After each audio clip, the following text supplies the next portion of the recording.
Hey, this is Calvin Parker. You're listening to the Unbelievers Podcast.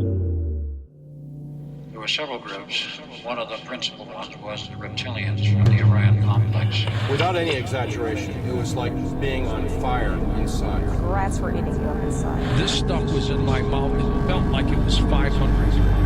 It was unbelievably hot. My first question would be, were you a member of the Church of Satan, a card-carrying member of the Church of Satan?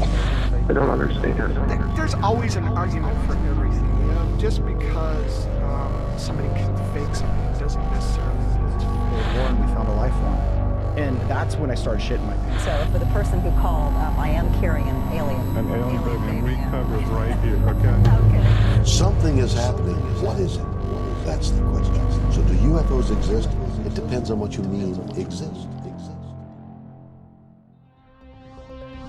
Since 1961 and the abduction of Betty and Barney Hill, there have been many individuals who claim to have been taken on an alien spaceship and returned to Earth with little to no memory of the unbelievable events that took place. Through the work of renowned hypnotists such as Barbara Land, Benjamin Simon, and Leo Sprinkle, many abductees have recovered their lost memories and found the truth behind the abduction phenomenon. Tonight, the Unbelievers Podcast explores the strange tale of abductees who have not only been experimented on and had their DNA altered by extraterrestrials, they may be being used to create a new race of hybrid beings from another world. So grab your favorite bowl and get ready to take this baby into warp drive. It's time for Alien-Human Hybrids. Right here on the program, we continue to learn to unlearn everything you know.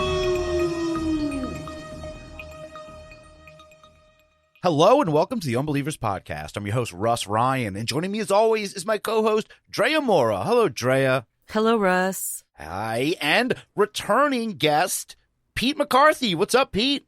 Hello. And nice to have you here. And, of course, soundboard engineer, Rob Okey. Do space aliens make better lovers? Unfortunately, they do. What's up, guys? They do. What's going on? Hello, everyone, and welcome back, Pete. Pete from Creepy Little Books. Good to have you back, man. So glad to be here. I really appreciate the invite, guys. It's always a good time, and I'm looking forward to a rip-roaring show. Oh, yeah. And I think, Rob, we got something going. Now, if you're listening to this, we're putting this out on Monday morning.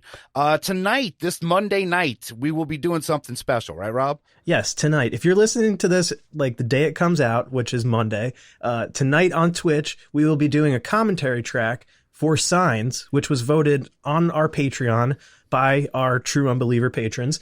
So what you can do is you can go to twitch.tv/The Unbelievers Podcast, and you can follow that. This way, when we go live, you'll see the notification. And pretty much, it's going to be pretty simple. We'll provide you with a link to a watch party, an Amazon watch party.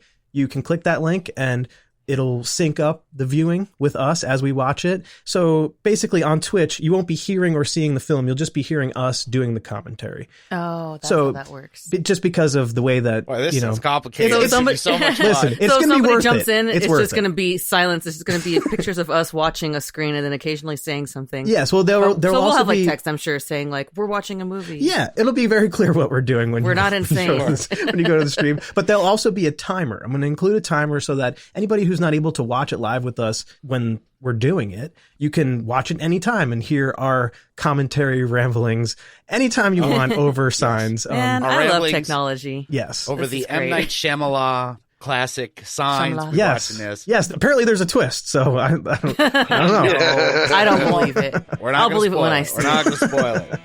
But let's get into tonight's topic. We are talking alien-human hybrids. We have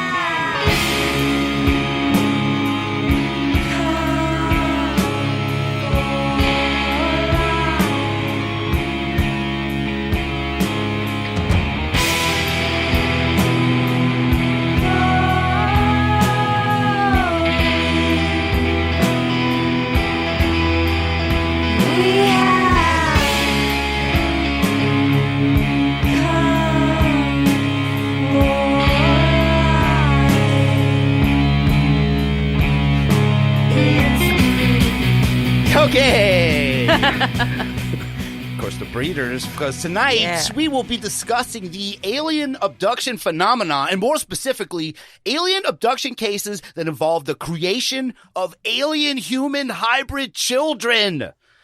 Very specific. Disgusting, yes. Eventually, we had to get here eventually. Yeah. And it's been touched on. We being the Unbelievers, you might immediately think David Huggins and his many, many alien babies, right? And what I wound up doing is that I wound up touching all the babies. Certainly. But this field is a lot bigger than Mr. Huggins and the filling of bowls. We are going to be talking about a few other victims of alien abduction and what they have to say about being involved in the alien hybridization agenda. And before we start, I'll ask you first, Pete, do you ever think you've been abducted by aliens? You know, I had a dream once where I was caught in a tractor beam on the way up to the ship.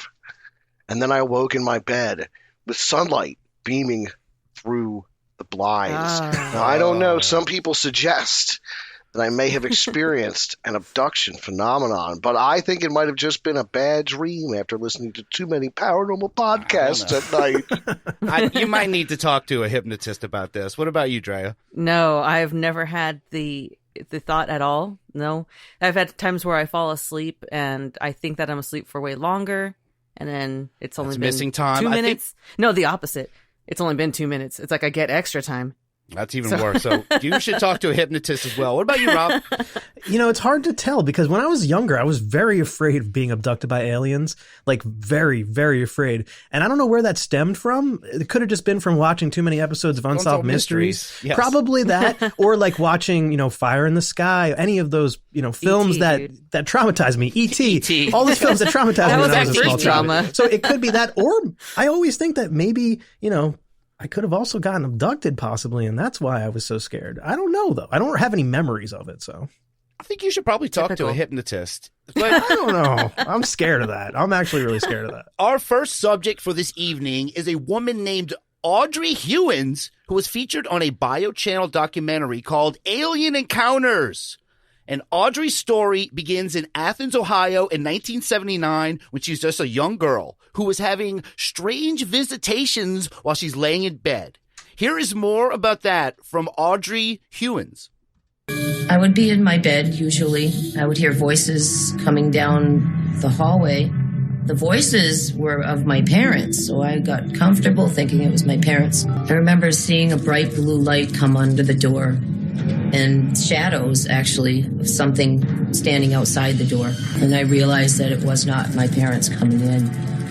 When they got close, I'd see those black almond-shaped eyes just staring right at me. Emotionless eyes just looking at me. And they would extend their hand, and I would grab it as if I was really comfortable with them and had done this many times before. And they often would let me take my favorite stuffed animal with me. As a child, I didn't realize that these beings didn't visit everybody at night. I thought when people went to bed, the bald men would come for everybody. And it was just a normal thing. The bald men coming at night. That's terrifying. Are her parents both bald? Like, she thought that it was her parents.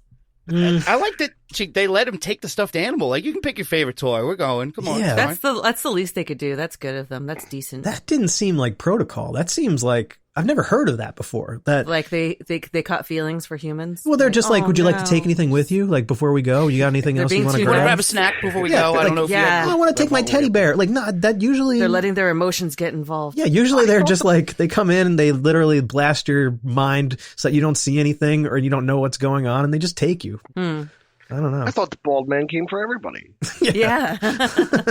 Well, sometimes when you're a kid, you just have like a kind of a dumb idea. Like, I just think the world works like this. But then you find out, no. Wait, bald men don't go into people's room every night? It's shiny-headed bald men creeping and crawling into my room, scrounging right, around. Right, guys? Right? Yeah, being bald isn't a scary thing either, but apparently she makes it into the scary thing. Like, it's more that their heads are fucking huge and they've got those eyes, those almond eyes, but she does make sure to say that it's the baldness that really freaked her out. Yeah, well, that's the biggest characteristic. At this time, Audrey is only about 5 or 6 years old, but she remembers the experiences vividly. So at the time, like a David Huggins, she started drawing the bald men who were visiting her at night. And here she is talking about the reaction she got whenever she brought up the bald men. What are you drawing? The bald men. What bald men? They're my friends. They come visit me at night. It didn't start to get uncomfortable until I started talking about the bald men to other people, whether it be classmates or family members, and they just said that it's not real, there's no such thing, you're just dreaming. It was very frustrating being told that this wasn't happening when I knew it was. Yeah, parents, if your child is talking about how their bald friends visit them at night and they show you drawings of like obvious aliens, just listen. Yes. Yeah, it's just like those stories about kids having imaginary friends and parents just, eventually getting tired and being like, just admit that they're not real. Like, Nancy's not really there. It's your imaginary friend. No, I think I would totally believe a kid that there was just a ghost there I couldn't see. It sounds friendly at this time. She's like, they're my friends. I take a toy with me. We go do this. Yeah. Adventures. They're bald. They're the bald men. I thought everybody saw the bald men. They're going to have her shave her head to join. I feel like if this was like what Rob was talking about was happened to him, he would have been terrified. It would not be his friends. No. I did draw pictures of big-headed aliens when I was younger, but you need to see a hypnotist. I don't think that I referred to them as my friends ever. Yeah. Rob, I really think you should see a hypnotist. Yeah, I think we get one on Maybe we'll do it on the show. Before. Maybe for Patreon. Join the Patreon. Oh, come on. Hey, if that'll get you to do it, then I'm. Yeah, that's the only way I'll do it. That's the only way I'm doing it. Great. But as Audrey got older, her memory of these events, they started to fade. And after sharing these abduction experiences with others, she was encouraged to do what you all need to do and go under hypnosis in order to find some answers about what these bald men were doing. The people that wanted to help me, they did this wonderful hypnosis session. They got all this, detailed accounts of what's going on, and this was great stuff. But I never came back for a long time. I just left. I didn't want to think about it. They gave me a copy of the tape. I never listened to it to this day. I try to forget, and I just ran from it for a long time. I started to live in denial that it was even happening until they came for me. Yes, they came for her. Shit. What the hell? I think the hypnotist, they at least told her what happened. She said she never listened to the session. I don't know a lot about hypnosis. Pete, if you go under hypnosis, do you remember everything that happens to you while you're under there? I'm terrified of hypnosis because I'm worried about what you will remember when they come after you with their mesmerisms and their magical ways. You have to watch out for hypnotists. I don't trust them one bit. Yeah. Definitely don't ever find yourself alone with a hypnotist because you don't know. Never. Yeah, that's scary. You don't know what kind of secrets they're going to pull out of you. They'll make you do things. They'll make you bark like a do dog. things. Yeah, they always just may turn you into a chicken. That's like what they always do. I was going to say squawk like a chicken. Squawk like a chicken. I was like, what sound do chickens make? Oh, yeah, Dr. Leo Sprinkle would never do those things. There's a lot of good hypnotists out there trying to get to the bottom. Dark Sprinkle. Yeah, but there's so many of them out there that are like, your feet are stuck to the ground now, and you can't speak English anymore. Boats and stuff, Rob. That's Las Vegas thing. I'm not talking about that. Where is the line? Where is the line exactly? Like, what line? The line between Vegas attraction and There's actual like a state line in between. hypnotism. Okay. You know what I mean? Like, where is the line? Like, what? Well, some of them got to make a buck. They're trying to help other people out who have, bald men visiting them. But yeah, like I guess it depends on if they're a doctor or not. If they're a Dr. Sprinkles, then you can trust them totally. They're not a Dr. clown. Sprinkles doesn't have a road show. Yeah, you tell them. But like Audrey said, they came back for her as an adult now. And again, she's lying in her bed. She's under the sheets. And she said that she knew that they were coming. Like, she could tell the signs, like the blinds are rattling, and she knew all signs were there. Yeah. But this time was different because Audrey Hewins was not going to go willingly. For some reason, I started to say, I'm going to fight this. I'm not letting them take me. As I grabbed him, I heard in my head, watch out for the mother. And then I let go. I felt something stick me, and it was a burning sensation instantly to a point where if I moved any muscle, it was like my whole body was on fire. It's like Howard Storm, right? If you try to fight it off, you're not going to bring your favorite toy. It's like rats are eating up. Yeah, like she messed up now because they were going to let her bring a toy, and now they're not going to anymore. She fucked up. Like rats were eating you up inside. Yeah, they have. Exactly. I forgot about that. Good one. That's a common thing. If you're going to hell or you're getting, abducted in the middle of the night. Rats. Yes, rats. Jesus loves me. La, la, la. Maybe that'll help them. So they injected her with something that made her whole body burn when she moved. What? That's the disgusting. Fuck? What kind of shit are these aliens doing, dude? What? It sounds like right? It sounds kind of like a spider bite or something like that. Or I don't know. I get bit by a lot of spiders lately. And they're like, look out for the mother.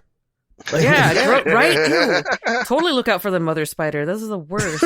And that's the first clue that we're going to get to where this is going. Let's hear the rest of this. And this has a detail I don't think I've ever heard in an alien abduction. So as I was levitated off the bed, and I could feel myself moving straight ahead, and I knew straight ahead my dresser was there with a mirror, and it's backed up against the wall. I realized that I was going right through it, and I could see my feet go right through the mirror.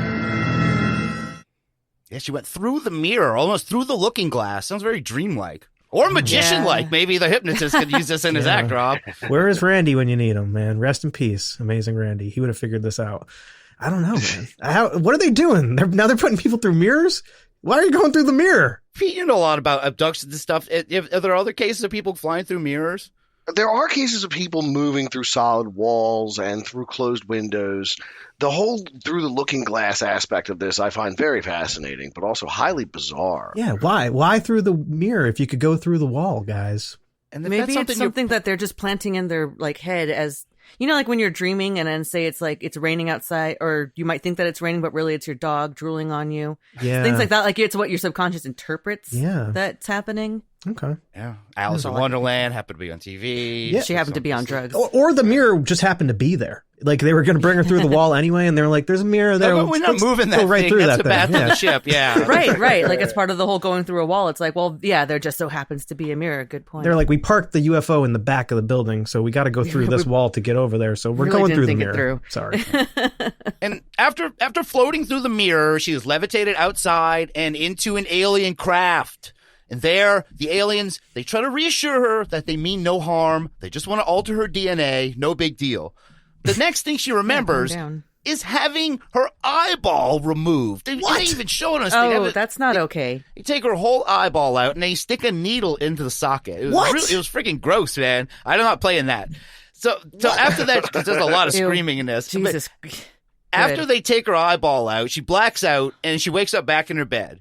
And it wouldn't be until years later she would learn about the true nature of these recurring abductions.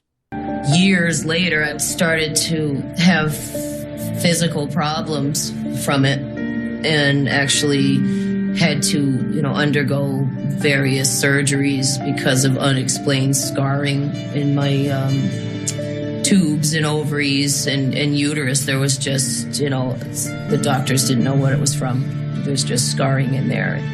I never told the doctors what I knew it was from. It's not something that you can say, all right, hey, doc, this is what's going on, especially back then.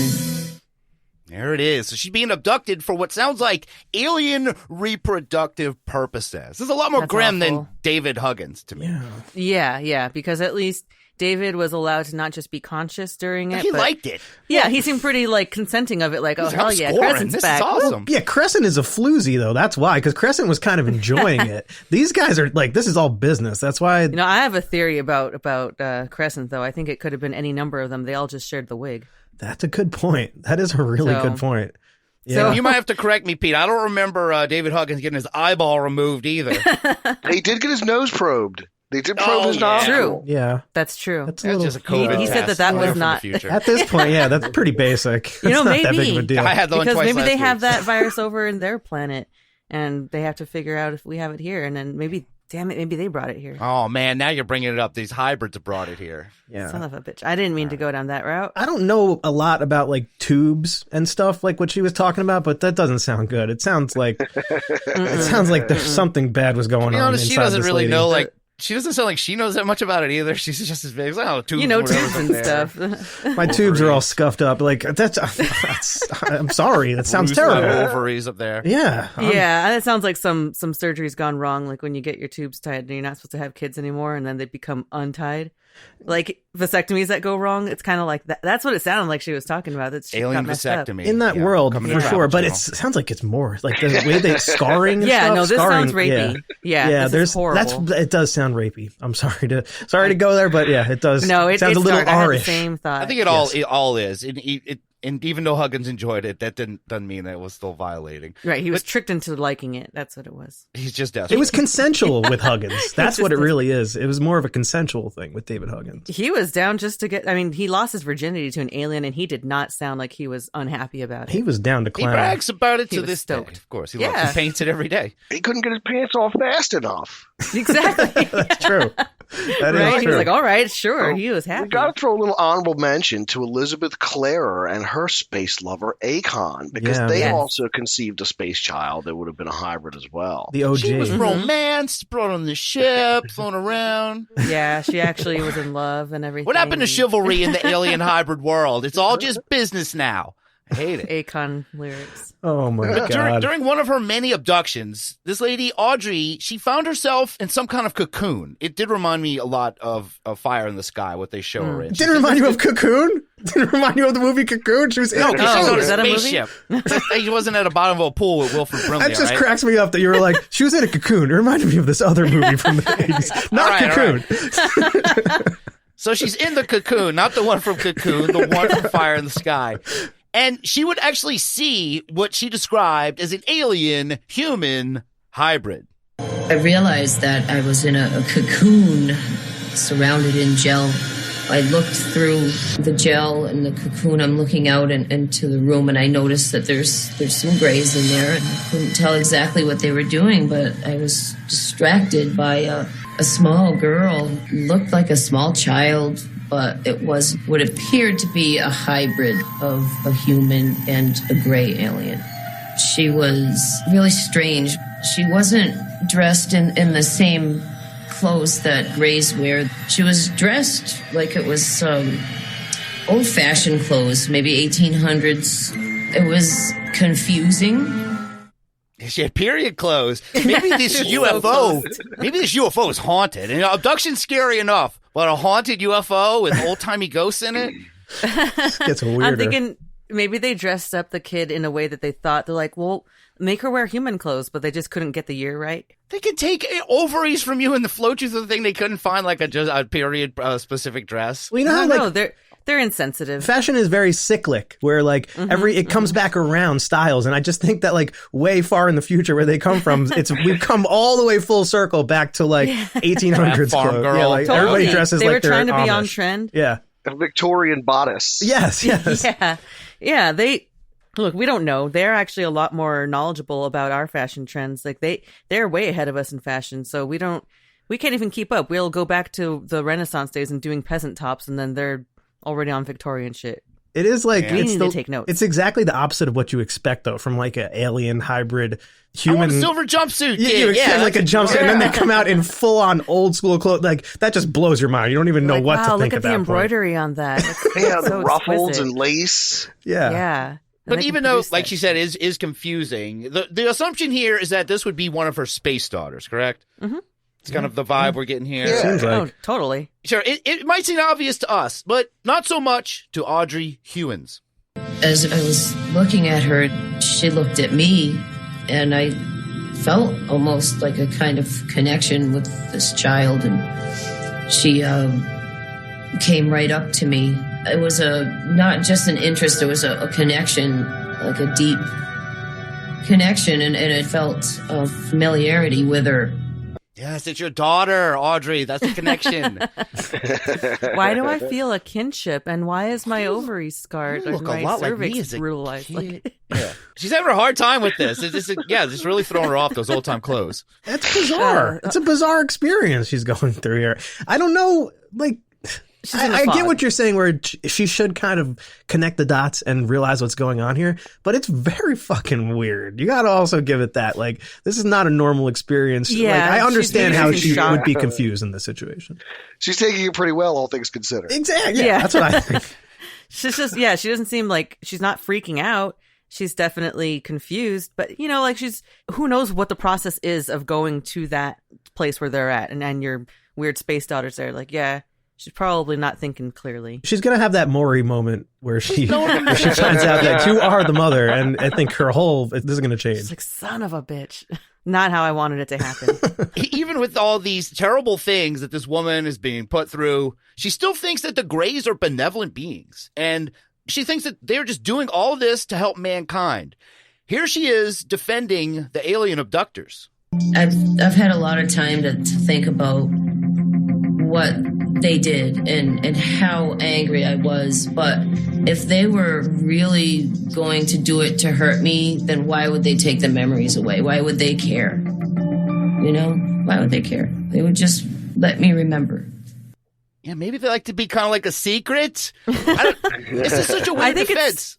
I think it's fairly obvious why they would not want her to remember. It's like they have a good motivation to kind of keep her as a consistent subject they can keep revisiting without her throwing vases at them and shit, you know? Like, you know, they like to be kind of like a secret. I don't know. I don't like to think it's like defending Bill Cosby for knocking you out before taking advantage of you. It's like, well, at least he was nice enough to knock me out before he just did what he did. I think that might be a bad analogy. I don't know. No, that's a great analogy. That's pretty accurate. I don't think anybody's made that parallel yet, that Bill Cosby is a lot like a gray alien in that aspect. He really is, man. Just making a bunch of Jell-O, too. No, yeah, I think that's fair. These guys are the villains here. You know, she had no. This poor lady had no say in any of this. So yeah, these guys are villains. Yeah, they are, but surprisingly, she still kind of thinks this is for the betterment of mankind. Syndrome. Maybe that's like that's something like a lot of abductees. I don't know. Is it just a feeling of importance, Pete? What do you think? I think it is. You're part of a bigger thing. Yeah, absolutely. You look at it. It's like you are special. You are Starseed, like Stan Romanek. You know, you're going to come and save the universe. We're going to repopulate the universe with your magical sperm. You know, we came for your eggs and your sperm are. I mean, these people are chosen. Yeah, your sperm is special. I hate the phrase "magical sperm," though. we need to milk you to save the galaxy. And I'm not trying to be mean. I am starting to think that Audrey Hewins might just not be too bright. I'm not trying to be too mean, but here's a random line she says during this show's wrap up. Most skeptics and people that don't believe are probably the ones that believe the most.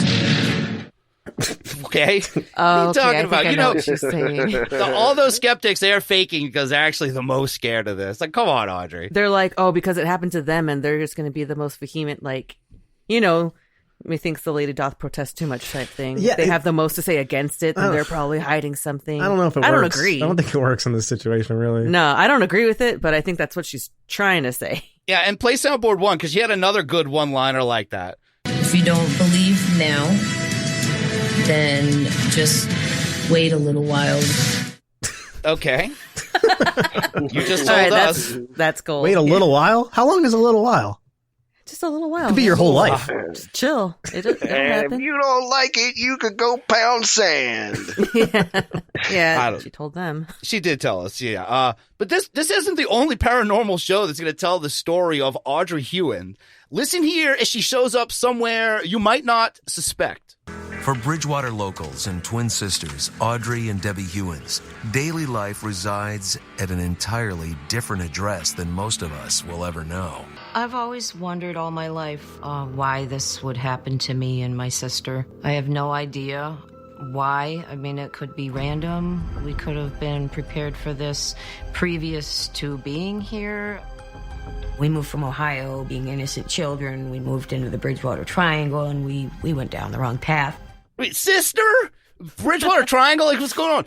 Audrey has a twin sister that is going through the exact same experiences. I think a lot of important details were left out of whatever that other biochannel alien thing was. Yeah. By the way, I have a twin sister. Same thing. It makes sense. It kind of makes sense. I would see aliens would be more interested in twins than just like normal. Right. I think more they're just confused and they're like, whoops, this isn't the same one we got before. Like, they just keep taking them. They just keep picking them randomly. They're like, it's got to be the same kid. Look, come on. Well, all these Earthlings look the same. If you think about it, like that would be the perfect test subject for them because they can do different tests. See the way they're both like it's like a clone. Oh, you know what I mean? They can do cloning experiments and see how different DNA changes react react in one twin, maybe it doesn't react the same in the other twin if they do something differently. Right. So, yeah, I don't know. Like, yes, damn, it would be a dude. great thing that the first thing I watched, I'm like, I feel like I know all about Audrey Hewins' case. I'm like, no, her sister is there the entire time during all this. No mention of her, nothing in any of those recreations, nothing.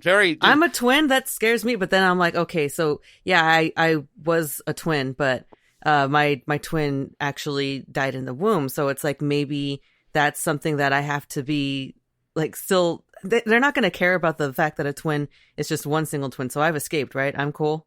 I guess so. Yeah. Maybe. Honestly, I don't know. I think you're on their radar. I think you're on their fucking radar no matter what. If you're a twin, you're a twin. You're a twin. So you might need to talk to a hypnotist. But fuck, dudes, I can't even escape this. No, Sorry. Just one more thing to be scared about. Thanks. Sorry. But now we have a new player in this. We have Debbie Hewins, who is the sister of Audrey.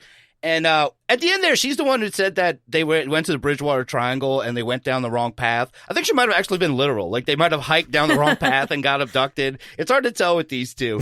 And not much is added to Audrey's story from earlier. Just that, oh yeah, my twin sister is also being abducted and used for alien hybrid breeding programs. What? How come we're not hearing from the twin? The sister Debbie, she also has physical evidence stemming from her time aboard the gray spaceship like this. Debbie, tell me. No, I was kind of self-conscious about it because little kids started calling me Debbie Dent because I had two little dents in my head. The one over here, there's not only a scar, but on my skull, there's an indentation, like somebody's drilled in my skull. It's about the size of and roundness of a pencil eraser. Debbie Dent, that's not cool. Yikes. Her sister Debbie Dent, she also has journals and drawings of her experiences. They were abducted together the entire time. And yeah, the angle of them being twins is interesting. It sounds pretty unique in these abductions. I have no idea why it was completely left out of the other thing. Yeah, and the clip of her showing the dent, Debbie's dent. Right. It is very strange because it is definitely a dent. It is like, it's a big chunk out of her forehead on like one side of her forehead. It's they very had to be visible. able to tell them apart. So, for the abductions. That's fucked up. Well, she's the one that fell on a pencil early on, Right, so that's how they're going to remember her to set them apart. It's actually just an eraser. It's accident. actually just a pencil eraser. Oh, God. Holy crap. Yeah, she had a soft skull for much longer than her twin sister did. What do you think that is? What did they take out of her forehead? I don't know. They probably put some in there and messed up. They're twins. They could do like either way. It made her a strange rebel. things to them. So if they screwed up on one, they're like, nah, we still got the other. We still have exactly. Audrey. Yeah, that proves Rob's point. I think all kinds of chips and implants and all kinds of crazy things. Yeah. Things up their nose and in their feet. You watch these guys have to pull these implants out, and they're like, "Look, we got this. We don't know what it is. It's an implant." I find that fascinating. That aspect of the whole abduction phenomenon. Yeah, these people are pulling things out of their ears and shit. Like, what or like is their noses? That? What's either that's like next level hoaxing, where like these people are literally sticking pieces of metal into their skin so they can pull it out and cause this dramatic effect. Oh man! Or that is real deal. Like, what is going on with that? Yeah, I don't know. And here's a little more about the thing that I thought this show would focus on more: the whole alien hybrid agenda. The twins knew they'd been turned into breeders for an alien race. They have removed eggs from me. They have implanted embryos in me. They've caused so much damage that doctors have said it's unexplained scarring. They can't figure out why. They're using my body to incubate the beginning stages of the hybrids. Okay, yes, that was, of course, Audrey again. And, man, if they ever make a reenactment movie about this, they got to get Phoebe and Claire Tyre. That would be great casting. Please. That would be, I wouldn't, oh, God. I don't know. This is all just so horrifying that I don't even want to imagine them having to go through that. But, yeah. That would be great casting, though. That would be great casting. They do. I call Audrey. I don't want the dent prosthetic. I don't have to wear that the whole time. They could do it with makeup now. The CG dent. Sure, CG Debbie Dent. They could do that. This is the final bit of the Audrey and Debbie Dent story that wasn't included in the thing before, where we learn that it isn't just women involved in this hybrid program. There are some men involved too. And it's not just women; they're using men too. Except obviously not impregnating men, but removing the material that they need. At one point, the twins were able to meet one of these men, someone with whom they had shared an abduction encounter. In 1997, my brother's band was playing at this club. So we go into this club, and I looked over, and I saw this man back there, and I said, oh my, that is the guy that we met on the ship. One time I was taken aboard by a gray, put into a room with my sister. We were both sitting in a small rounded room, and the door opened, and another couple of grays came in with this man. The man Audrey and Debbie recognized was Matt Moniz, a regular abductee. That's the guy. Yeah, that is him. We need to go talk to him. We walked right over to him. We said, hey, and he looked up. Do you remember us? We met like 10 years ago? Wow, what are the odds? Oh my God, yeah. How are you? Oh my God, was that in unison? Yeah, of course, they're twins. So we go through this abduction. They go, Rob and Pete, I'm going to put a scenario for you guys. All right. So you're in this club. You're watching a band. It's 1997. Twin blonde girls come up to you. They're very excited. And they go, hey, do you remember us from the spaceship? What's your reaction, Pete? I'm going to go James Bond in this situation and try to pull out my most seductive moves. Yeah. Rob, you were on that ship, right? You were gotta like, relate. Of course, it's you guys. You got to relate to these girls. Yeah, you got to be like, hell yeah, I remember you. How can I forget? Are you that Drea, girl? same scenario. You going to roll with this too, Drea? Just like ride the lightning and go with it? Yeah, if these two twin girls came up to me and asked if I remembered them. Yeah, they're like, you're that guy from the ship. You're like, his girls are out of it, yeah. Oh, yeah, no, you guys, I just don't have the same motivations, I guess, to just lead them to believing that. I do pretend to remember people a lot of times if I've forgotten their names, but I kind of see their faces like, yeah, no, I totally know your name, and then I hope that they say their name first. So I would kind of play it like that. Spaceship like, first, right? Yeah, I would, yes, spaceship. Yeah, yes. I would think that it's from like a show or something. I'd be trying to like, rack my brain for what show it was. I think you'd be in a whole different scenario because you're too nice to say you didn't remember them, so you would just act like you did, and then they would all of a sudden be like on a spaceship, and I think your fucking mind would just get blown. You know what? I think you're the wrong person now. Yeah, I don't know. I think all of y'all would end up somehow on this show having to be like, yep, I was on that ship. Mm-hmm. Absolutely. Mm-hmm. Just end up they like saw me. In that situation. Like, oh man, I don't remember this at all, but now I have to play along and like a sitcom. Yeah, that would totally happen to me. It's just a farce. It just keeps going for years. Like I said, you end up on Monsters and Mysteries in America. Well, because that guy he was on there. That Mike Mayonnaise, I think his name was. He ended up on Mayonnaise. there too. Yeah, Mike Mayonnaise or something. So got it. Yeah. This is really an interesting situation though, that this guy is in a bar and runs into these twins that he met in a UFO once. And it's very Tom Reed. He keeps running into people he saw on UFOs and bringing them on TV, Tom Reed thing going on here where small like this town. Yeah, the town is part of some sort of an experiment. But the twins are aliens, right? No, they're the no. They're the young girls. They just have hybrid babies. Oh, we don't know. They were fellow abductees. They're not aliens. I thought I was going to get a David Huggins opportunity here, but now but he played it correctly because he doesn't have the context of these girls come up and say like from the spaceship, and then so your first thought is like, oh shit, these chicks are aliens. Yeah. Cool. With a Gravitron from the fair. I'm like, yeah, I remember that. Oh, wow. That was wild. Those were some really strong pills. It shows you the power of a good wig. Crescent really gets away with a lot when she puts that wig on. All these guys, these other grays, throw some wigs on these guys, and they'll be good, man. It's shady. Yeah. It's trickery. It's less suspicious, right. It's kind of like, I don't know, trust them a little more with the wig. Yeah. Well, that's kind of it for the twins for now, but the subject of alien hybridization is really touched on very much in the paranormal world. I mean, yes, we've got Huggins, now we've got Hewins, and Debbie Dent, and other than that, and Elizabeth Clare, and I guess I can name a bunch. But other than that, it does seem, I don't know, it's still a bit of an outlier in the broader world of alien abductions. But there are a few documentaries that were brave enough to tackle this subject. And you guys, of course, remember the documentary Extraordinary, the Stan Romanek story, right?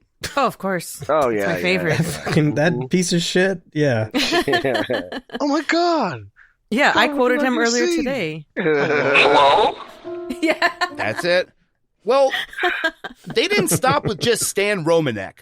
Extraordinary is a documentary series. And why they kept the branding of Extraordinary after Romanek was arrested for child porn, I don't know. But that's their brand. They want to keep their brand. I can't believe that. I can't believe what I just freaking saw. So in 2019, they released a documentary called Extraordinary, The Seeding. And The Seeding is all about the alien hybrid breeders abductions. And I gotta say it was good. It's very long and very informative. And in the beginning, they introduced about 10 different people who all claim to have been involved in the alien breeding program. Audrey and Debbie were not on this, nor was David Huggins. So there's a lot of people currently being used in this hybrid program. And all the stories, they seem to line up. You see that there is a consistent pattern that is common to all of these people. And here are the telltale signs that you might be an alien breeder. The abductee witnesses a UFO, is taken aboard a craft, and undergoes physical and neurological procedures. Ova or sperm is extracted following another abduction. Alien genetics are introduced in vitro or through sexual contact with an extraterrestrial being. Following another abduction, an embryo is implanted. After carrying for up to 4 months, the woman is abducted again and the fetus removed. A woman or man is abducted and shown their hybrid children. Memories are implanted, so the abductee doesn't recall the event. All right, and that's it. That's the entire program right there. You're taking his kids, you see your UFO, then they take your stuff, or they put some stuff into you, and then we'll see you 4 months later, and then you get to a few years later, you can see your weird alien kid, and over it repeats. Crazy. This is awful. I completely forgot that this documentary was narrated by one of my bosses, by the way. I just wanted to ask, did you recognize the narrator on that last clip? We don't need to mention it, but... Yeah, well, no, everybody else probably knows who that is. If anybody listens to podcasts and they listen to this show, chances are they probably have heard that other show. I had to include That's the great Henry Zabrowski right there, narrating this documentary. That's crazy. And that was not even really edited. I just got that is the entire order of operations as far as alien hybrid abduction agendas go. That he just laid it all out in that one clip. I'm just curious why they even bothered to show them their hybrid child after the fact. Like, hey, remember this? Like, they're just rubbing their face in it. That's always the case, though. I think it's more for the alien kid, though, Pete, right, than for the people that had him. It's for it's for the hybrid children because they got to be so screwed up having human emotions and also being these cold alien creatures. I think the aliens are just indifferent to the fear and suffering they cause to human beings. I don't think they realize that they're traumatizing people. Yeah, that makes sense. I don't think they have the capacity to understand that. And I think that they realize that because they lack that certain emotional component, they have to show the children to the abductees to close that loop, to fill that gap. To answer some of their questions. Makes a lot of sense. They're just like, they can recognize that something's wrong in the equation. They're like, look, this human hybrid thing is like acting out. Like, maybe it needs to see its mom, I guess. Maybe it was for her birthday or something. They're like, look, we brought you your mom, and she's in that blue cocoon. And she's just like, yeah, because that's all that she said she saw of her was just from that cocoon. Just kind of had the connection. Like, all right, let's go. She's good. Yeah, that's enough love for another 5 years. Yeah, I think you might be onto something there, Pete. It could be like something, these hybrids aren't just like the other aliens where they don't have those emotions. They could possibly have that human side, that human aspect, part of their mind. And, they don't have anything to relate to. So part of this could be sort of the extraterrestrials trying to accommodate that role for them and kind of fill that void that they might have. If they do have feelings, like if they're not just these void, like, almond-eyed, creepy beings. Yeah. Bastards. You got to think they don't. The lengths that they've gone through to even make all this possible. I mean, it's a mess. Like, ruining so many people with this. It might be the kids asking too. Yeah. Who knows? That's what I'm. Yeah, take me to mom's this weekend. Okay. Yeah, totally. Them knowing that they have something else out there.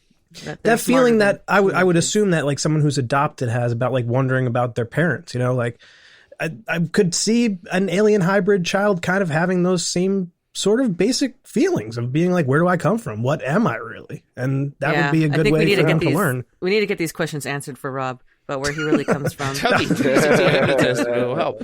But I don't want to take away from any of the abductees in this documentary, but all the stories are very similar. I mean, we heard the itinerary just now. They follow that almost identical, just with their own personal experiences woven in.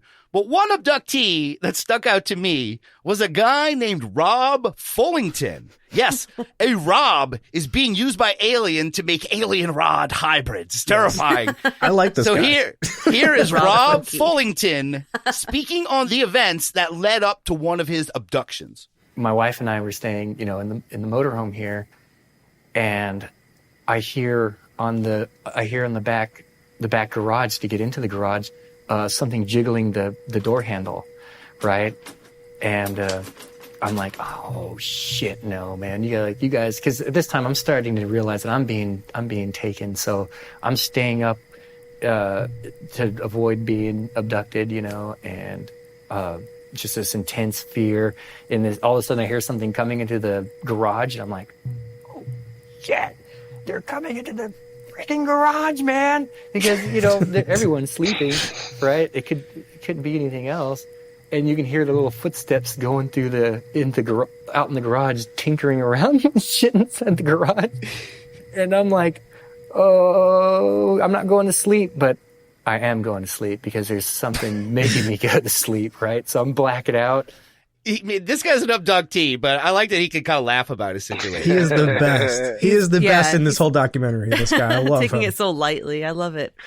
Did you get any sound clips of that? Oh, I did. Oh, yeah, sure. Place a soundboard too. Of course, he made it on the board. Yeah, they're coming into the freaking garage, man. And play soundboard 3 also. Yeah, there's a lot of good ones in that. Oh, I'm not going to sleep, but I am going to sleep. I have a feeling Carol's going to want to use that one. That just reminded me of her. He's got like a Shaggy from Scooby-Doo thing going on in this clip. Yeah. They're coming into the freaking garage, man. Very It's such Shaggy. a weird. Why are aliens jiggling keys or jiggling the door handle? He reminds me a lot of the McPherson tape guy too. The Martian or shit. Like, go to the friggin' door, man. Yeah, it is that same energy. It definitely is that same energy. We saw some Martian or shit or something. Definitely that same energy. Frantic. He's frantic. Although, this guy seems a lot more calm about it. He sounds like he had definitely smoked a good amount of good stuff. And so he's like, oh man, this shit again. Ha ha ha. I kind of like that the aliens aren't really picky about who they make their hybrids with. I mean, if you see like a lot of people like, the superior genes of David Huggins and this guy, this Rob here, he's pretty awesome. What do you think they were tinkering with in his garage? He said he could hear him pitter-pattering around and fixing tinkering his truck with or something. I don't know what he's They're talking gonna about. fix his craft. They're just messing with his like toolbox or something. What were they doing out there? Yeah, They're they curious. do the Yankee boy to him. Yeah, They're doing. exactly. Well, other than Rob, there is another interesting abductee, a lady named Geraldine Orozco, who describes what it felt like to be inseminated by an alien. The next regression goes to when I'm about 15, 16 years old. As I'm walking onto this ship and I see a chair, another chair in front of me that looks like like a gynecologist chair, examination chair, basically. So I'm being made to sit on there, and they're inserting this gigantic tube inside of my body, and they began the insemination process. So the liquid that they're putting within you is freezing. And I just remember that if you could just visualize, I guess, putting an ice cube inside of your body, and it's just horrible. That sounds unpleasant. And you heard her. She said she was like 15 or 16. These aliens are pederasts doing this. Man, this is I have no fucked words. up, dude. This is fucked. This is fucked. It's pretty messed up. This is one of the few times that I've been like, like I was going to take my headphones off and be like, no, this is fucked. The documentary doesn't help. You hear like the gurgling of liquid in the background, like bloop, bloop, bloop, bloop, bloop, bloop, which he's talking about it. It's like, okay, I'm glad I didn't hear that. The Foley effect. Watching is very fun. They show like this, some kind of ooze going as she's saying it. You can hear it slightly in the background there. But oh my god, I don't know. It's so opposite of the last guy. Yeah, we went from burning inside earlier though from Audrey. She was burning inside. This is frozen inside. All in the same phenomenon. I think I hate the greatest. Now would this be okay? I was going to ask if this was the same species and everything, because maybe they have different, methods from different groups. They're like, would you like ice with your human, or would you? Yeah, would you like your semen iced or warmed? Oh my god, hot or cold sake? Jesus. Fuck, man, that's terrible. That is terrible. I was gonna play this clip, but they inserted something into me. I blacked out. Doesn't seem appropriate, though, to be honest. No, I think that's pretty valid there. We needed that. Yeah, no Mr. Freeze puns or anything, please. And, yeah, these Greys, I don't like them. I thought Rock was cool because he just hung out and ate Doritos and watched the Raiders. These other ones, these guys could be real jerks. She also claims in this that she has had sex with a reptilian, and that the way this whole thing is going is that the reptilians have some kind of digital mask, they mask as like a normal guy. He said that he just looked very tall, like a basketball player, but he's a reptilian. So it seems like the reptilians are in charge. The Greys are like the little drone guys working for them. They'll let you take your toys with you, but they'll also do things like that to you. What do you think about that, Pete? You think the reptilians are behind all this? Reptilian love bites. They're getting you when you sleep. They're biting you with their love bites and getting you all tuned up for hot reptilian action. They're orchestrating coupling out there for this breeding program. It's all an aspect of it, and it's filthy, filthy, filthy at the end of the day. All these perverted reptilians slinking around just looking for booty. We don't get in bed with the reptilians, okay? It's gay for one thing. We don't do that. I totally agree. What came to mind was that singer, Pamela, from like our first episode.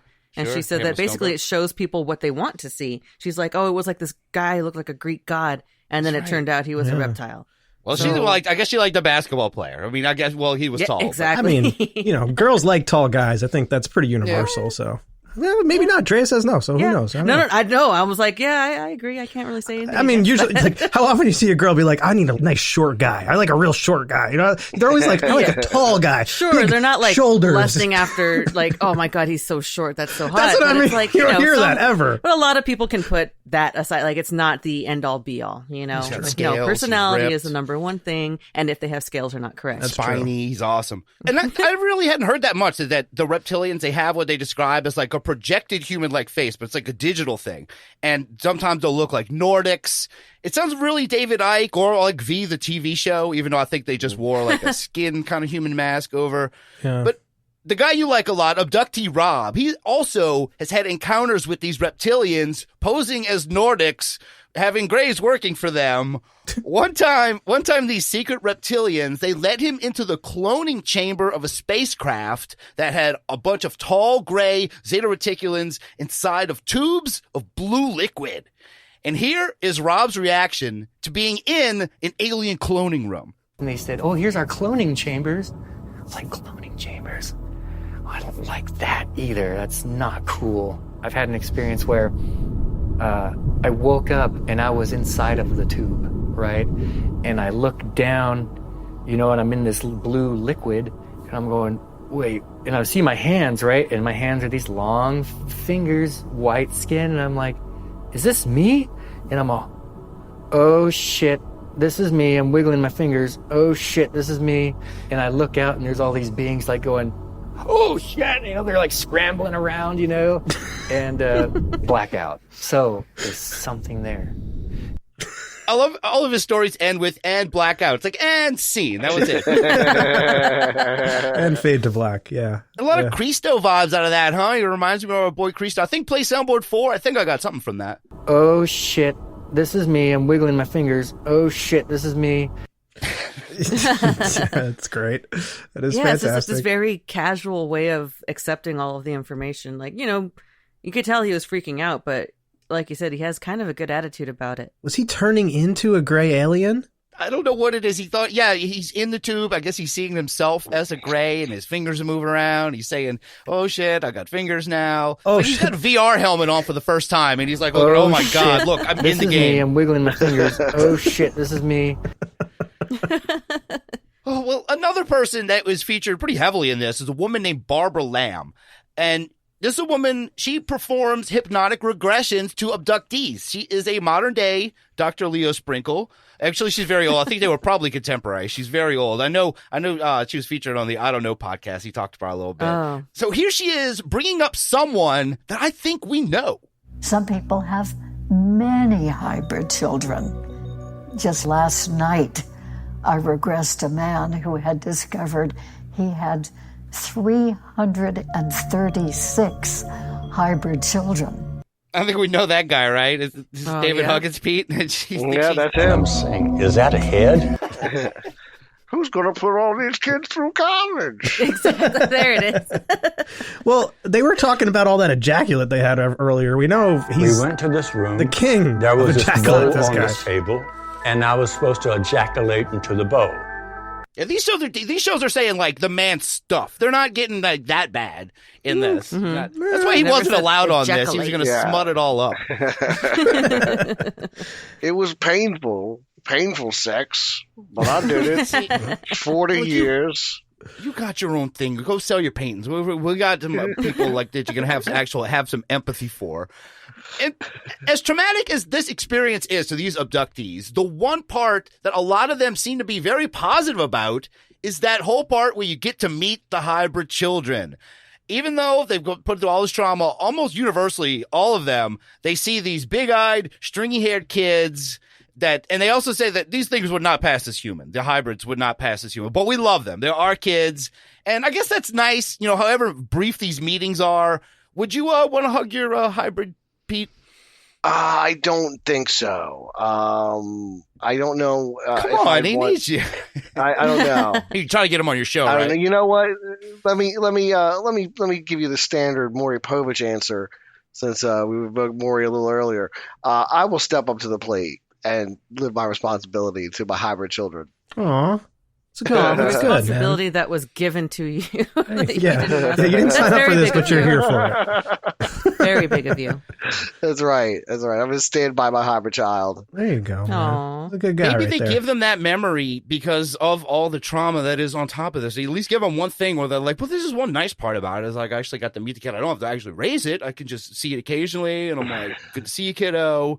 And I'm on a spaceship. But the rest is just pure horror show. Yeah. And that might be nice. But everything else involved is terrible, especially for these breeders. And on top of that, no one believes you. Even your buddy Rob Fullington. I felt it was important for me to tell as many people as I possibly could. The interesting thing is I witnessed this. I'm excited. I'm terrified. I'm going through all these emotions, and I'm like telling people, "Hey, oh my God, I'm so excited! You're not gonna believe this." I'm getting bullshit, and I'm like, "Bullshit, dude." At that moment, I realized I got a problem here. I got a serious problem here, and that is no one's gonna believe it.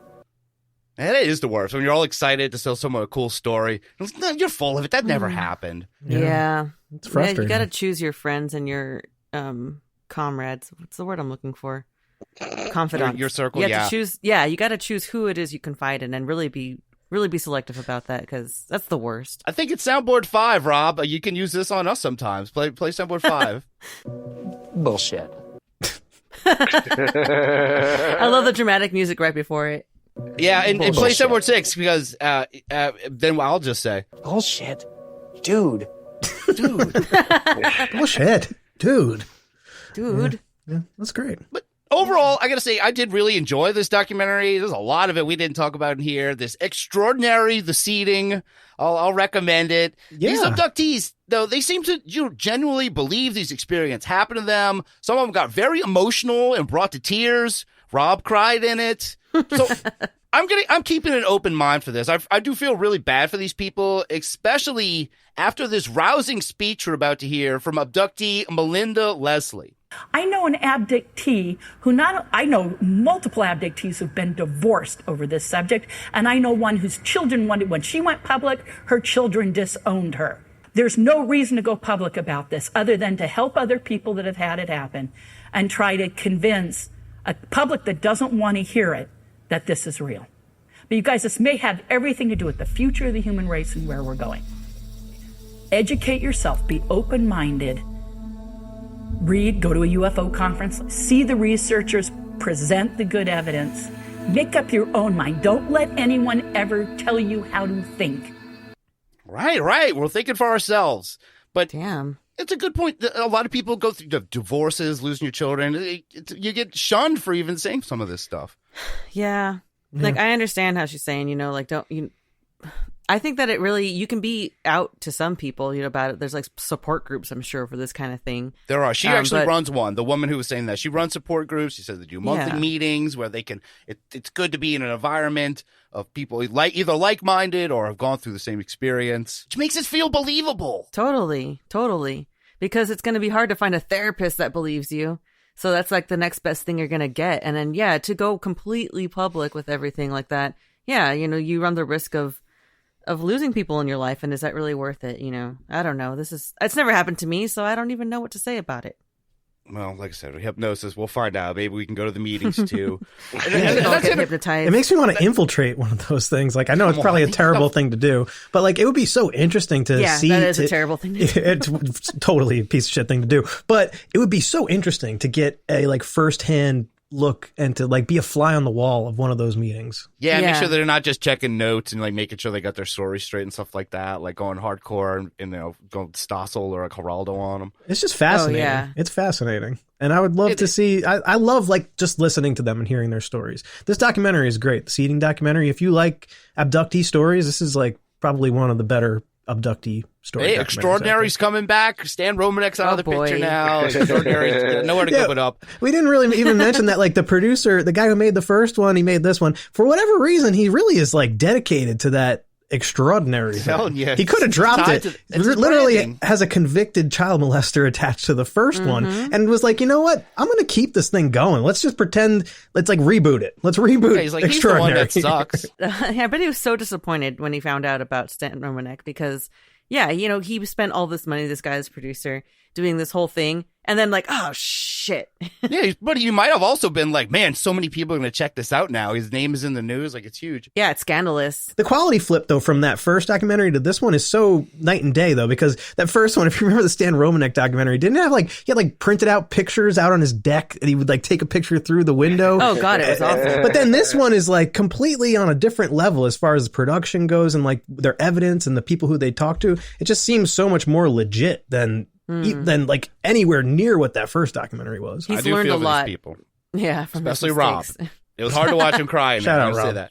But that's going to wrap up this alien hybridization topic for now. But Pete, what's really going on here, man? What's the final thoughts on alien babies? I'm telling you, this alien hybrid agenda is something we should all be wary of. That is the core stone of what these aliens are up to. I think when you get down to it, we're talking about grays, we're talking about them being in conjunction with reptilian entities, and what other purpose do they have but to be coming here and doing these dastardly deeds to try to save their very own skins, because they've doomed themselves as these kind of androgynous, unable to reproduce kind of robotic beings.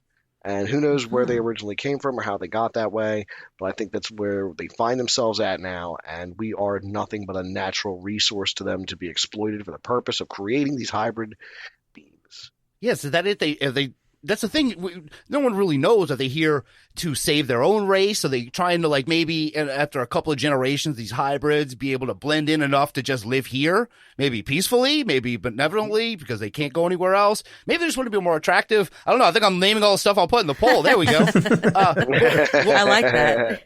What are your final thoughts on Drea? I think it's horrifying. I think that any way that they're trying to save their skins like this, they're doing it the complete wrong way. But I agree a lot with what Pete said, that it makes a lot more sense that they're coming here and learning about us for that kind of motive, as opposed to just like, oh, well, they care about us and they don't want us to destroy ourselves. Bullshit. They've got a horse in the race here. Yeah, I don't understand that all the ones that are simultaneously so taken aback by everything that happened to them, but then also very happy to have certain aspects of it. I don't know. What about you, Rob? I just think it's very important to wear protection, and this is a prime example of why. It's all fun and games. You can fuck aliens all you want. For 100 and however many episodes, you can fuck as many aliens as you want. Eventually, someone's going to get pregnant. And Rob, this is why what do you you suggest women do for protection at night to not be fucked by an alien? Chastity belts, and men should sleep with condoms on every single night. I think this is the only way to really solve this situation. Impossible to remove. Yeah. Yes. Completely just make it not an option for these aliens. All right, Rob's going to send an alien defense everybody. pack. Chastity belts for everyone. You get one and you get one. We all get chastity belts. Oh, I don't know. Unbelievers This is crazy. logo on the back.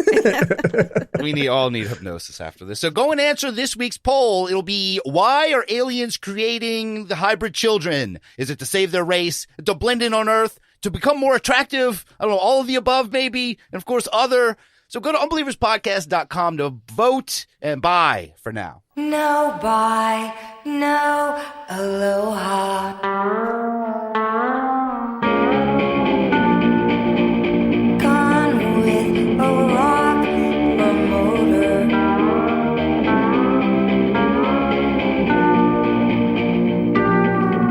A rock promoter.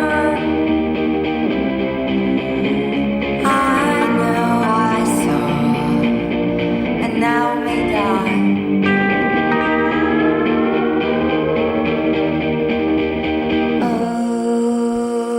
Oh, the treats. Should just make you keep playing it again. Yes, of course, had to play the Breeders for this episode. The Breeders, because they are also twins. That's Kim and Kelly Deal, just like the ladies in the beginning. I didn't know they were sure. twins.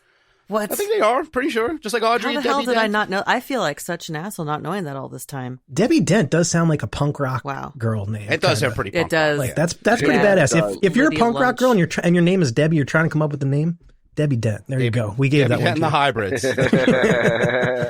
That's really not a bad It's idea. not bad. It's pretty cool, actually. She shouldn't be angry about what's happened to her, you know? Drea's going to change her name to Debbie Dent. I sure as hell am not. Drea I Dent? like my name. Drea Dent. How about Drea Dent? Is that cool? No. How about that's not as Dendrea? cool. Yeah. That's We're fine. getting there. We're getting there. Yeah, we're working it Dr. out. We're Dent. working it out. Man, Dr. Drea. There we go. Back to the classic.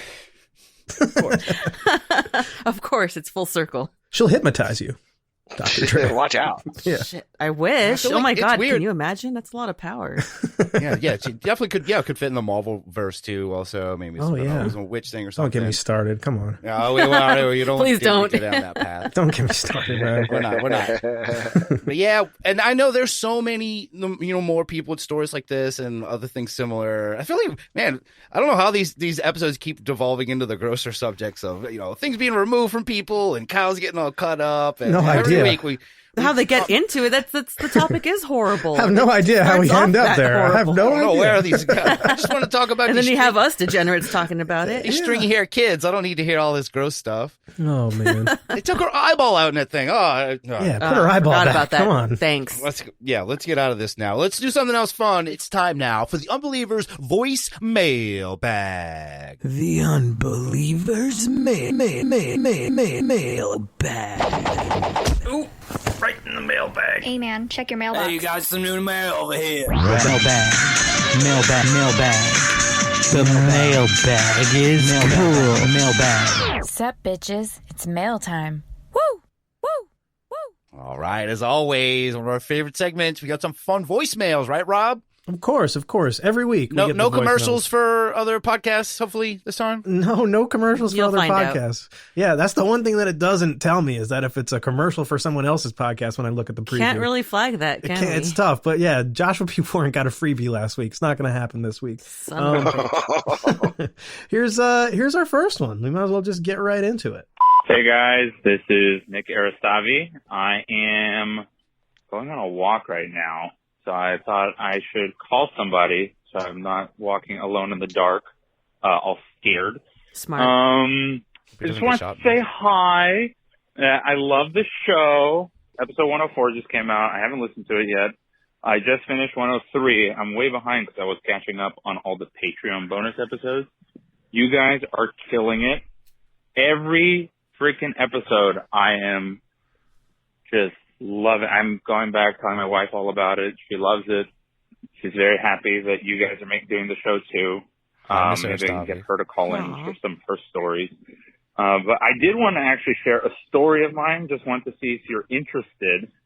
Wanted to talk about how my ghost experience, sort of, during my bachelor party weekend, my friends and I, we went to Tonopah, Nevada, and we stayed at one of the most haunted hotels in the U.S., according to the hotel owners. Because it's a good way to get people to come stay at your place if you say, hey, there's ghosts here.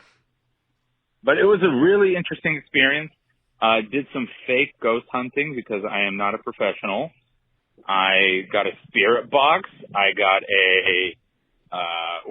those thermal imaging cameras. I had That's a little real. EVP Tight. device, and we did a whole bunch of like ghost sessions, seances, things like that. Really freaked ourselves out. I do have some videos and some audios from that. And I kind of want to pull those up again and see if there's anything salvageable from them. Because we were drinking a little bit, to say the least. So a lot of the stuff we were kind of educating ourselves. Either way, there was some real experiences for a lot of people. I didn't have any, but everyone that was with me did in some way. So that was a lot of fun. I'm more than happy to talk about that. I've done a bunch of stuff where I try to put myself in supernatural or paranormal situations, and nothing happens to me, but things always happen to other people. Like even from that trip when I came back, my wife swears that I brought some sort of ghost or entity with me because she kept seeing it in her dreams and waking up in the middle of the night with somebody standing there by her bedside on her side of the bed, and it wasn't happening until I came back from that trip. Didn't see anything, never bothered me. We ended up burning some sage in the house and trying to do some sort of cleansing ceremony using a lot of the stuff that Phoebe's mom taught us in her interview episode on the Unbelievable podcast. So that actually helped. It cleared up our space and everything was fine and dandy afterwards. So that was really cool. Either way, more than like I said, I can try to dig up some of that audio and stuff. Hopefully it'll be entertaining, or I can just talk about it, not with getting cut off by your voicemail box. But just to wrap up and everything, I want to say I love the show. I wish I could do more for you guys. I wish I could participate somehow. But until then, I do want to talk to all the unbelievers out there and tell them, please, this show must go on. Without you guys participating in poll results, submitting art, clips, music, just sending in your messages, calling to the voicemail box, doing all that keeps the show going. And on top of that, please subscribe and become a patron. Go to the Patreon for Unbelievers Podcast and please sign up for any of those tiers. They are not paying me to say this.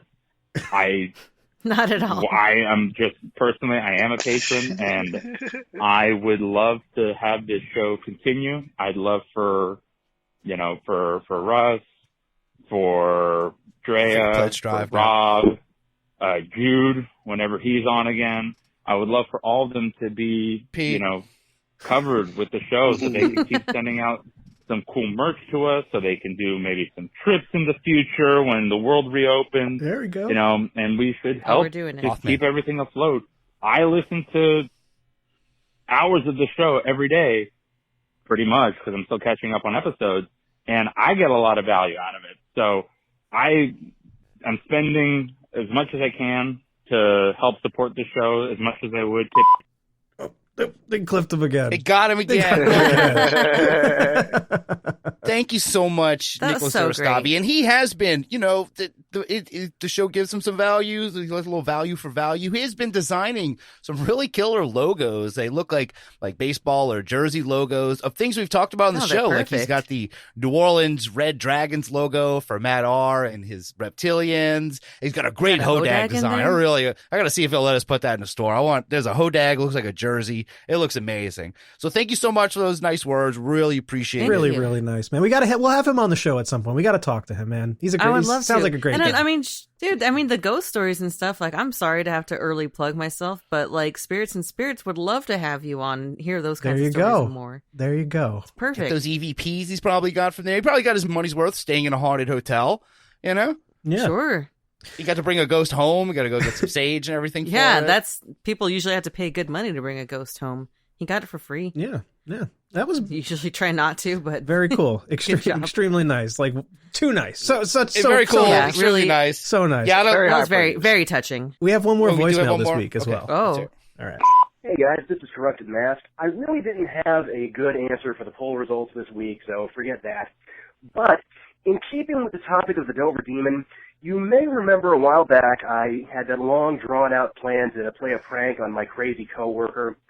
Well, I was looking at pictures of the Dover Demon again recently, and it dawned on me that he looks a lot like the Dover Demon, and he would have been about somewhere between 10 and 14 when the Dover Demon sighting occurred. So I think maybe we have a lead on what the Dover Demon might be. Okay. All right. Oh, no, that was going to be... Oh, I thought there was going to be more to the Nope. voicemail. No, I was it's- like intrigued. He's just He thinks his dropping leads, coworker, his ugly coworker, could be is the Dover the Demon. Dover Demon, or yeah. Surprised it didn't come up again. We did talk about Bridgewater again tonight, too. And these ladies were getting abducted in Bridgewater. Maybe it was some kind of hybrid got loose for the night looking for its mom. Yeah. Seems to be a hotbed for everything, that area. Yeah, it was a bald guy. It's just a bald guy on the side of His the road. corrupted Yeah, is your masked coworker yes. bald? He must be. Yeah, he's got to be. Everybody saw these bald guys at bedtime. Yeah, Or right. at work, or guys. anywhere, really. They're Yeah. running around, man. Watch out for those guys. Must be common in the Absolutely. Bridgewater area. But yeah, that's it, man. That's all the voicemails for this week. That was really nice. All right. Yeah. Thanks, everyone, for calling. Yeah. I'll send some more for next week. But that's it for the Unbelievers voicemail bag. The Unbelievers mailbag. Ooh, right in the mailbag. Hey man, check your mailbox. Hey, you got some new mail over here. Mailbag. The mailbag is cool. Mailbag. Sup, bitches? It's mail time. Well. We're getting close. We got one more thing before we go, and that's everyone's favorite, possibly win a medal and definitely get a magnet segment, poll results.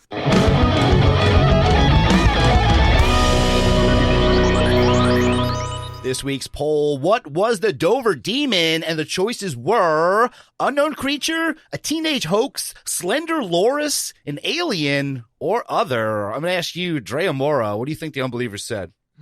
What did the Unbelievers say? An alien. Okay, what about you, Pete? I'm going to go with Slender Loris. Slender Loris. Okay, what about you, Rob? I'm going to go with Pete's answer, Slender Loris. Both of y'all are We wrong. want it to be Everyone's Come wrong. on, Everyone's he's the wrong. cutest, though. Tied Both of for us. first is unknown creature and a teenage hoax. Oh. With That's fair. 4.76% of the vote Makes total. I- But of course, ain't angry. there are others. What was the Dover Demon? The love child of a hairless bull moose and psychic Sylvia Brown, born in the water, honey. Signed, Ew. Nuka-Cola, my blood is in it. All right. We don't even have a fuck Sylvia no. Brown thing. I don't think so. But good one, Nuka-Cola, my blood is We in it. should. Yeah, well, I don't know. Yeah, I think we decided we didn't want in the water for some reason. What was the Dover Demon? A gray alien strung out on PCP. Signed, Spermy Paracox. Very good. I think that gray was A gray on the roof, observing us. Thank you, Spermy Paracox. What was the Dover Demon? Fuck the Dover Demon. My puck wedgies just broke my crescent-shaped bowl. That baby went into warp drive. Cool. And it took a little while for the cool. Thank you. Oh, I thought that was you. Thank you, Joe's B. Yeah. No, it wasn't me. That's actual clip. We went to this room. There was this bowl on this table, and I was supposed to ejaculate into the bowl. And well, the puck wedgies broke that bowl. And what did it do? That baby went in warp drive. That gets me every time. And I guess the only thing you can say to go on warp drive is Cool. so quiet. What? That was a great one. What was the Dover Demon? A fuzzy blue friend to all. The monster at the end of the book. Wait, what? Dover Demon. Oh, okay, never mind. Didn't know him. Signed, JP from Texas. I think he's making a Grover reference there. Monster at the end of the yeah, book. that's what I was thinking. Grover Demon. That's a whole different topic. What was the Dover Demon? Doug Dimmadome, owner of the Dimsdale Dimmadome. Signed, Papacito. Thank you, What? Papacito. What? Doug Dimmadome, Yeah, thank you. owner of the Dimsdale Dimmadome. What was the Dover demon? We don't know, but after I saw it had an erection for like 6 hours, it was really painful. Oh my God, oh God, oh God. Signed to the Wombat Preservationist with the classic. We don't know. And yeah, the painful erection one? Okay. I had an erection for like 6 hours afterwards, and it was pretty painful. Pretty painful. He's got a good little combo going because I think he wants to do the oh my God, oh God, oh God. Oh my God. Oh God. He got all the work in there. He got all that right. Good job, Wombat Preservationist. What was a Dover demon? Psychedelic spaghetti and the bowl fillers. New band name, I called it. Signed. That's pretty long good. time boner, first time yogurt. A lot of new band names coming out of this. We got Debbie Dent and the Hybrids. You got Psychedelic Spaghetti and the bowl fillers. Love it. Wally picked up the ball. Okay. Wally And a picked good one up for the him. Who's Wally? What was the Dover demon? Is shooting a monkey a euphemism? Signed K. Mill. Now it is, I assume. It's not like choking a chicken. What happens if you shoot a monkey in a euphemism way? If you shoot a monkey is going to fall down and die. So actually, it might be. It really might be. It still lines up. Thank you, K. Mill, for entering that into our brains. What was the Dover Demon? I'm the Dover Demon. Signed, Dover Demon Daddy. Okay, Dover Demon Daddy. Thank you. I don't know why, but I mystery love solved. that. I love it. That's great. Dover All right, Demon Daddy. I guess Dover Demon Daddy's in the lead. And it's him. What was the Dover Demon? Gollum wanted my rod. He kept calling it precious. I was embarrassed and told everyone it was just monkeys. Signed, left-handed buckle grabber. That's the Gollum, good. what? Wanted what? So you don't have any videos of people swallowing rods? No, not yet. Okay, but he says this rod is precious. He was embarrassed and just said. He's thinking, what could this be? Maybe it's a monkey or... Thank you so much to the guy who is... I remember gripping my belt buckle with my left hand, I think it was. Thank you, left-handed buckle grabber. What was the Dover Demon? Could be a high loris that got a hold of the wrong stuff, and it told him to get up in a tree and play a Dover Demon. Signed, Reliable Witness. Reliable witness. What was the Dover Demon? A skinny Lorax, or whatever y'all said up there. Signed, Lid Vicious. Okay, thank you, Lid Vicious.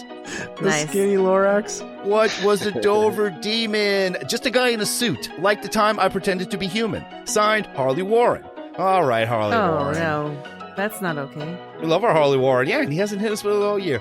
What was the Dover Demon? You ever read that book, Cliffside Accidents by Eileen Dover? Signed, The Bookish Man. All right, Bookish Man with some little... Get staying on team. He's going to give us some book recommendations. Cliffside Accidents by Eileen Dover. Okay. Should have done more research on the Dover Demon and Eileen Dover. What was the Dover Demon? A gray on the side of the road observing us. Signed, Mothman Mother.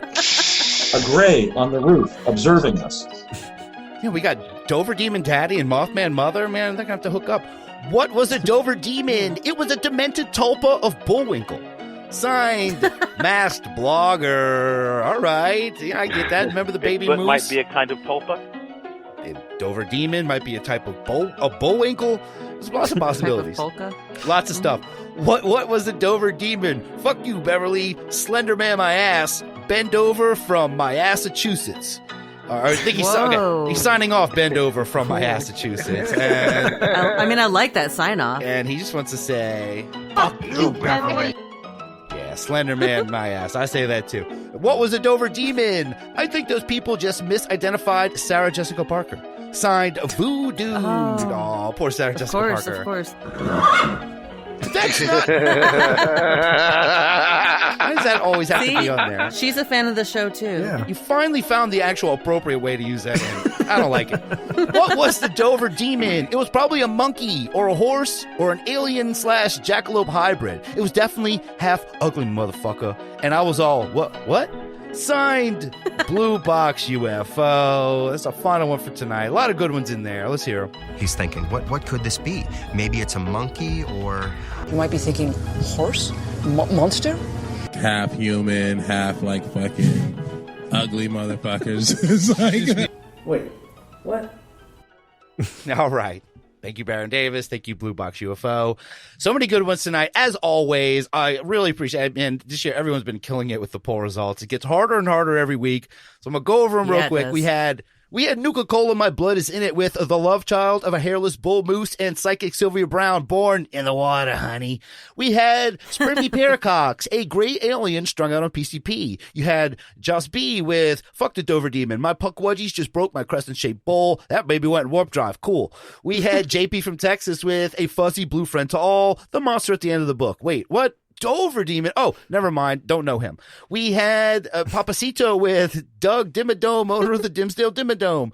We had the Wombat Preservationist. We don't know, but after I saw it, had an erection for like 6 hours. It was really painful. Oh my God. Oh God. We had Longtime Boner, First Time Yogurt with Psychedelic Spaghetti and the Bowl Fillers, new band name, I call it. You had K-Mill. Is shooting a monkey a euphemism? We had Dover Demon Daddy with I'm the Dover Demon. We had the left-handed buckle grabber with Gollum wanted my rod. He kept calling it precious. I was embarrassed and told everyone it was just monkeys. We had the reliable witness with could be a high lorist that got a hold of the wrong stuff, and it told him to get up in a tree and play a Dover Demon. Lid Vicious, a skinny Lorax, or whatever y'all said up there. We had Harley Warren. It's just a guy in a suit, like the time I pretended to be human. Bookish Man. You ever read that book, Cliffside Accidents by Eileen Dover? Have not? What about Mothman Mother? We had a gray on the side of the road observing us.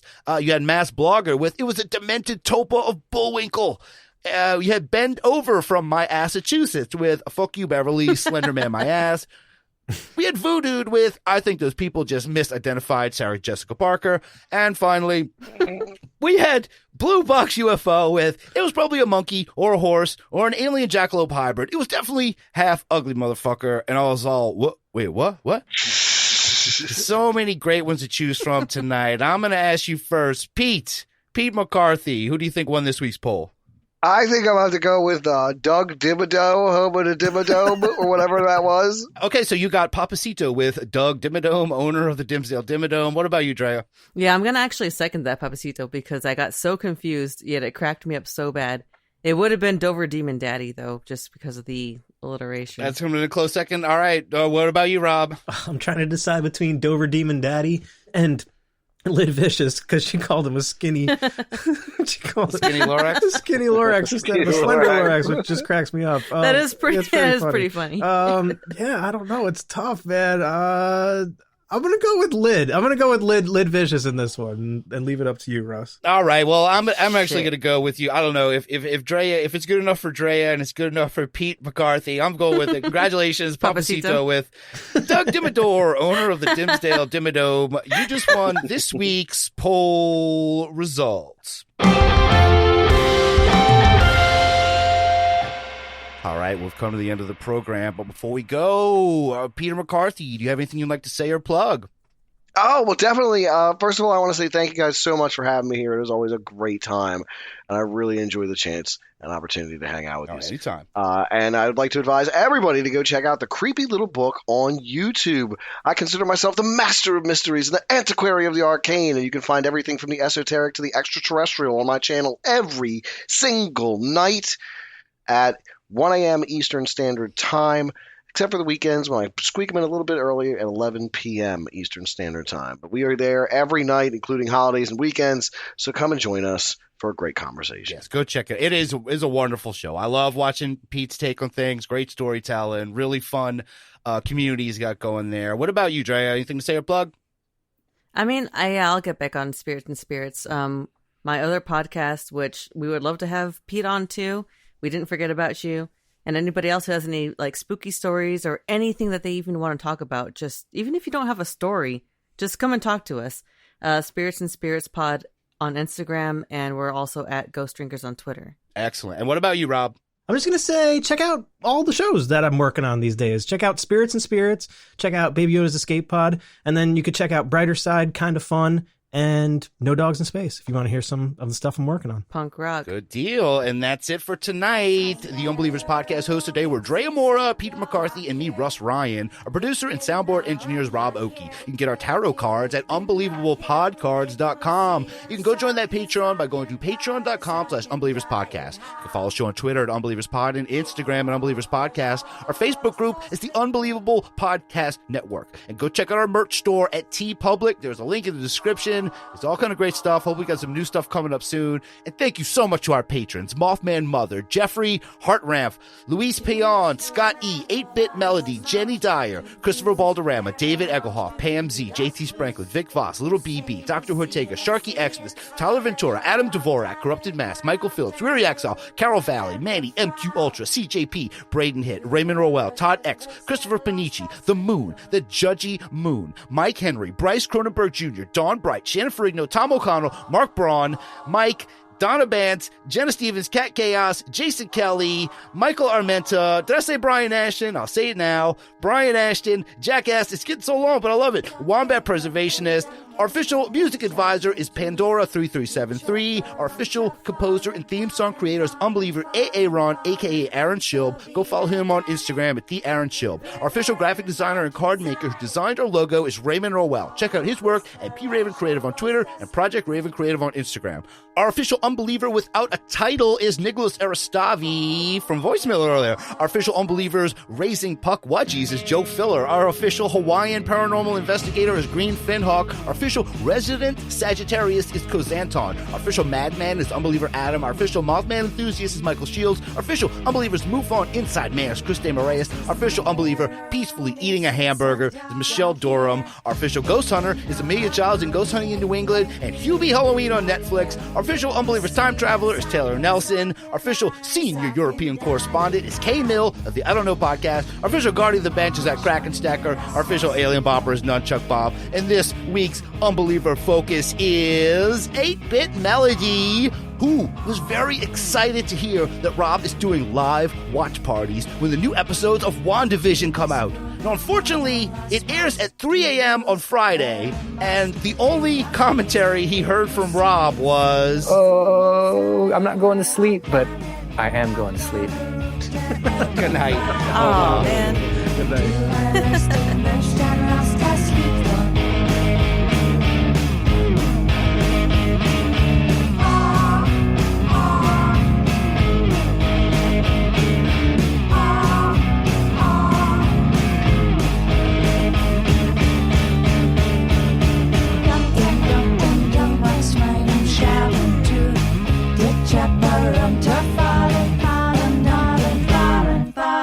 So wieder damit, wir werden beide sein. Du bist der Anschau, lass das Licht an. Im Dunkeln, im Dunkeln, im Dunkeln. Ich bin ab hier und ich muss sie sagen, du berühmte ältere Frau. Lass das Licht an.